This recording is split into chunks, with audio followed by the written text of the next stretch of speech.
మీ ఇంట్లో చంటి పిల్లలు రాత్రులు గుక్కబెట్టి ఏడుస్తున్నారా? పడుకోనివ్వట్లేదా? అయితే మంగళవారం రేపేనండి. వైశాఖ మాసంలో వచ్చినటువంటి తొలి మంగళవారం. అనగా 21/4/2026 తేదీ తొలి మంగళవారం అండి. చాలా విశేషమైనటువంటి రోజు. ఈ రోజుని మిస్ అవ్వకండి. ఎందుకంటే ఆంజనేయ స్వామి వారికి చాలా ప్రీతికరమైనటువంటి రోజు మంగళవారం. ఆ మంగళవారం నాడు చంటి పిల్లలు ఉన్నటువంటి వారందరూ కూడా ఏం చేస్తారంటే చక్కగా 2 నిమ్మకాయలు, ఒక చిందూరం కొనుక్కోండి. కొనుక్కొని దగ్గరలో ఉన్న ఆంజనేయ స్వామి వారి యొక్క ఆలయానికి వెళ్ళండి. వెళ్ళి ఆ స్వామి పాదాల దగ్గర 2 నిమ్మకాయలు, చిందూరం కూడా పూజించండి. ఎవరి పేరు మీద? మీ యొక్క చంటి పిల్లల పేరు మీద. ఒకవేళ నామకరణం చెయ్యకపోతే దేవుడి గోత్రం మీద పూజించండి. అలాగ ఒక నిమ్మకాయి, చిందూరం కూడా ఇంటికి తెచ్చుకోండి.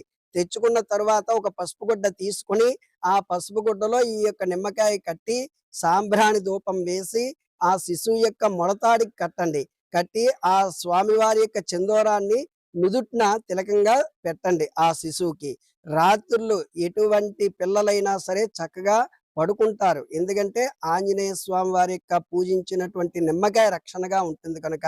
రేపు మిస్ అవ్వకండి. అందరూ కూడా ఇక రెమెడీ చెయ్యండి. జై శ్రీరామ్.